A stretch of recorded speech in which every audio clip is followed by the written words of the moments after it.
درود طبیعتوں کو نکھارتا ہے، اور ایک بات بتاؤں، درود شریف طبیعتوں میں تقدس پیدا کرتا ہے۔ اگر کسی کو یہ خوف ہو کہ میری اولاد غلط ہاتھوں میں چلی نہ جائے اور ان کی عصمت کا جوہر کہیں برباد نہ ہو جائے، کہیں ان کی نظر کا تقدس نہ لٹ جائے، تو وہ اپنی اولاد کو کثرت سے حضور پہ درود پڑھنے کی ترغیب دے، اولاد کو پاک دامنی نصیب رہے گی۔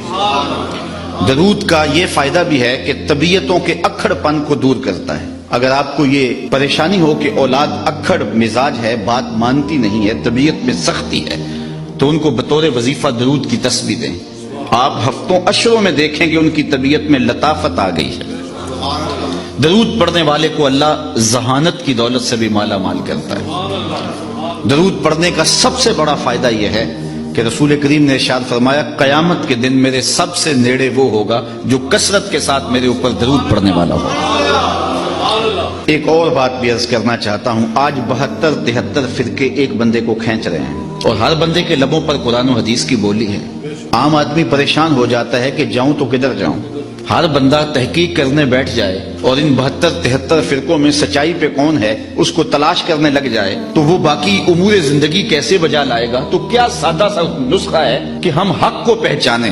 72-73 آدمی ایک بندے کو کھینچ رہے ہوں تو اس کا تو دماغ خراب ہو جاتا ہے۔ کبھی آپ نے دیکھا ہو لاری اڈے پہ جو کنڈکٹر حال کرتے ہیں پاکستان میں سواری کا، ایک سامان اچک کے لے گیا، دوسرے نے بچے کو پکڑا اور اپنی جانب کھینچ رہا ہے، تیسرا بڑھیا کو بازو سے پکڑ کے اپنی بس میں لے جا رہا ہے، تو بعض عورتیں غصے میں آ جاتی ہیں، پائیا سا کتے بھی نہیں جانا، حالانکہ کہیں تو جانا ہوتا ہے نا، لیکن وہ اس قدر کو ادھر کھینچ رہا ہے، کوئی بچہ ادھر لے گئے ہیں، سامان ادھر جا رہا ہے، تو 70-72 لوگ ایک بندے کو کھینچ رہے ہیں، وہ جائے تو کدھر جائے؟ یہ بات امام زین العابدین سے اس زمانے میں کسی نے پوچھی، حضرت جب اتنے فرق و ترک ہو جائیں گے تو میرے لیے کیا پہچان ہے حق کی؟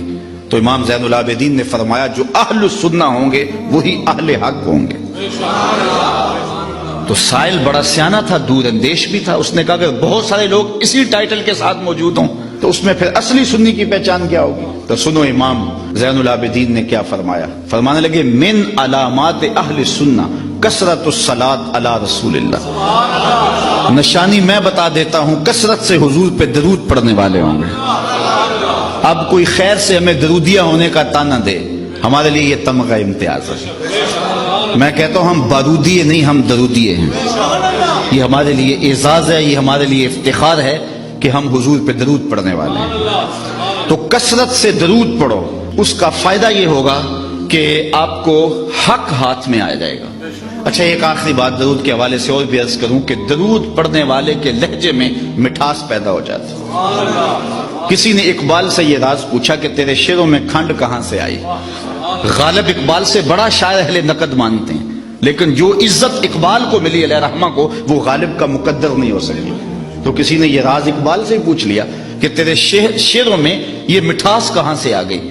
تو اس نے کہا کہ میں نے 1.25 کروڑ مرتبہ حضور پہ درود پڑھا تھا، یہ سارا شہد نام محمد کا ہے صلی اللہ علیہ وسلم، میں تنہا کمال سخن کو نہ پہنچا، میرے شعر ہیں اور تاثیر ان کی۔ تو اپنی اولاد کو کثرت سے حضور پہ درود پڑھنا سکھائیں گے تو اس کا لازمی نتیجہ یہ ہوگا کہ ان کے سینے میں حضور کا پیار پیدا ہوگا۔